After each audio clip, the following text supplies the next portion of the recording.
This video is about a piece called Gumboots by an English composer called David Bruce.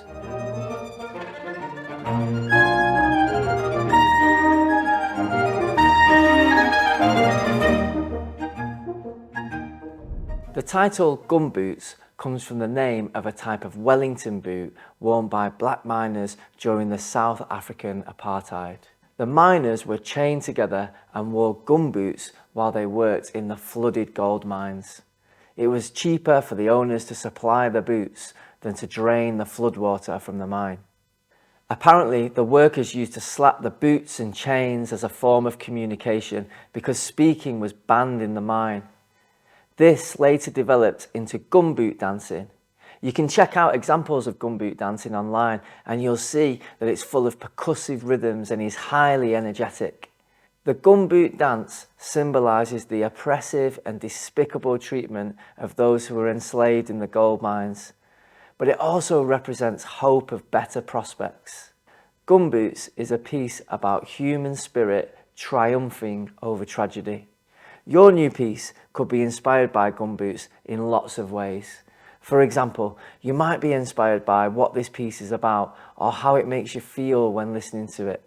You might be inspired by the music itself, for example, a particular tune or groove, and use samples of those in your new piece.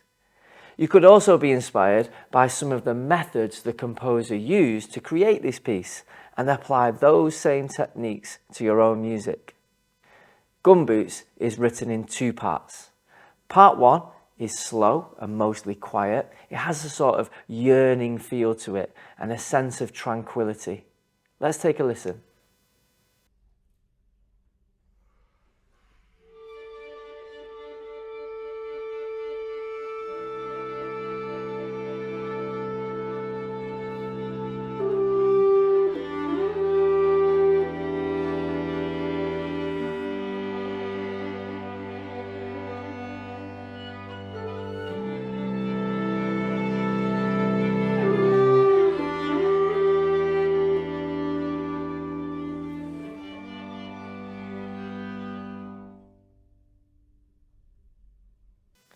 How does that music make you feel? What did it make you think of while you were listening to it?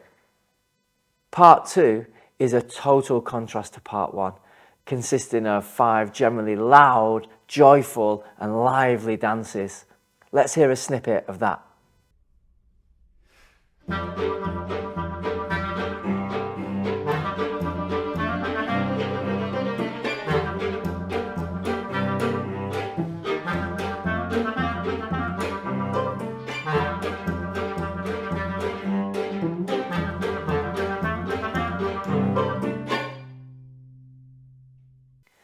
David Bruce was born in Connecticut in the USA in 1970, but moved to England with his family when he was just a few months old.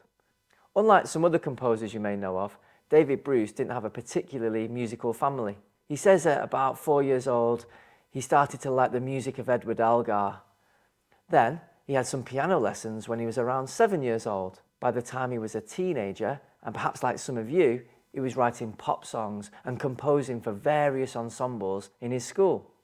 Let's have a closer look at the music in Gumboots then, and think about how you could use similar ideas in your own writing.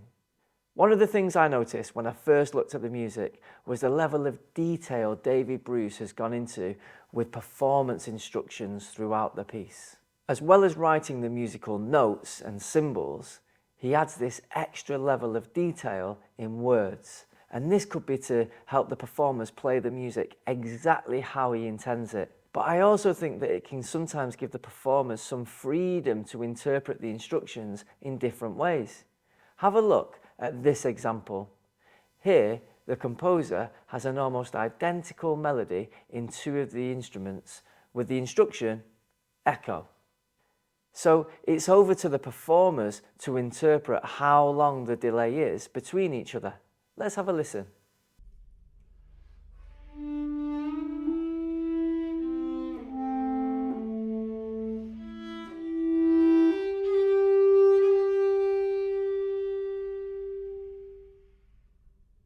So when you compose your music, Don't think you have to use just musical notes and symbols.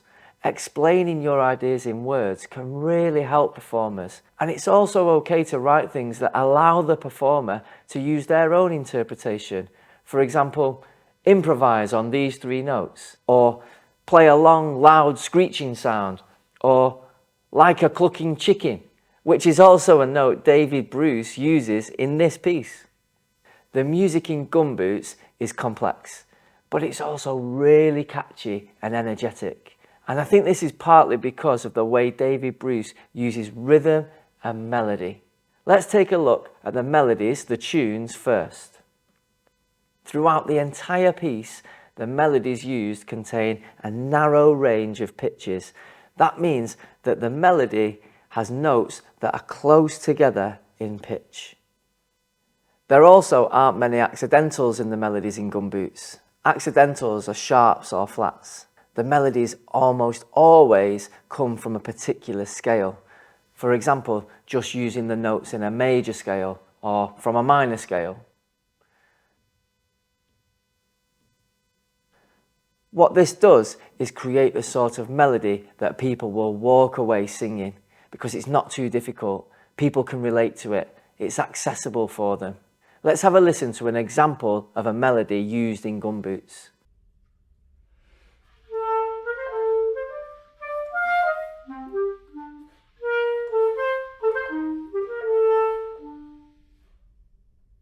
So how can you apply some of this learning in your own piece? Well, first of all, think about the mood you want to create from your melody and choose a scale that best reflects this. Then, when composing your melody, use notes from just this scale. If you want your melody to be catchy and memorable, use a narrow range of pitches.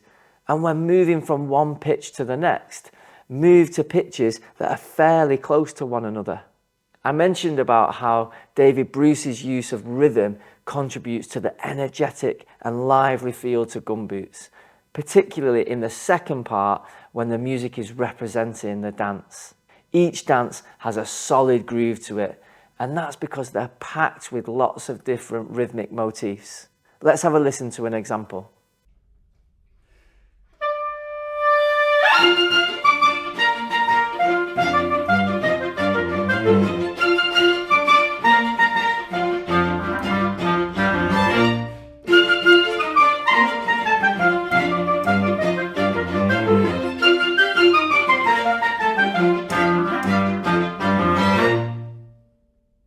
In music, a motif is a short but recognizable idea that's repeated throughout the piece. Here's an example. As you can see, the clarinet first plays a rhythm that consists of 16 semiquavers all on the same pitch. This creates an obstinate, almost military-like expression.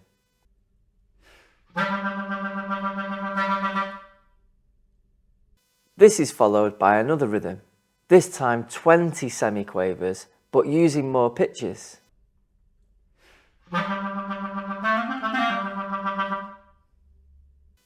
This pattern of the 16-note rhythm followed by the 20-note rhythm repeats several times until we come to a new section in the music using different motifs. These new motifs contrast to what we heard before because they're higher in pitch and played with more rhythmic freedom.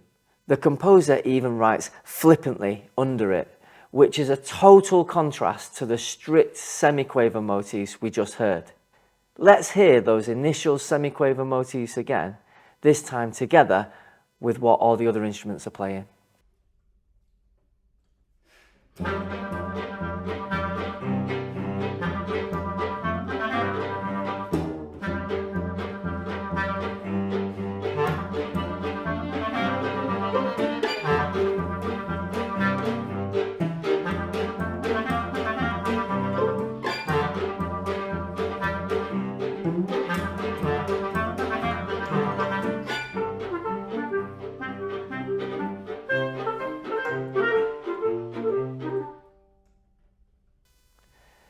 A more complex way the composer uses rhythm in Gumboots is by using a technique called polyrhythm. This is when you have two or more different rhythms happening at the same time.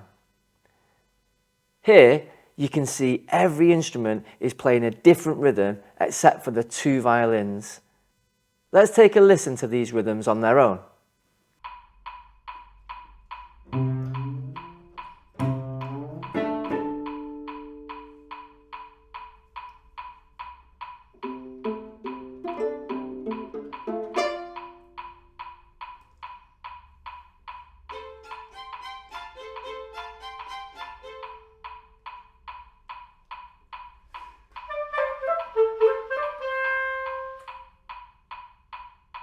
And now, let's take a listen to that section with the instruments playing all together.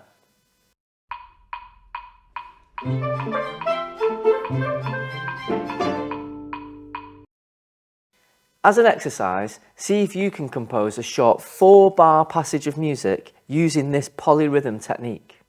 I hope you found this short video helpful, and remember, the ideas we've picked out are for inspiration only. There's lots more to discover in Gumboots and other composition techniques David Bruce used too. Good luck with your composition.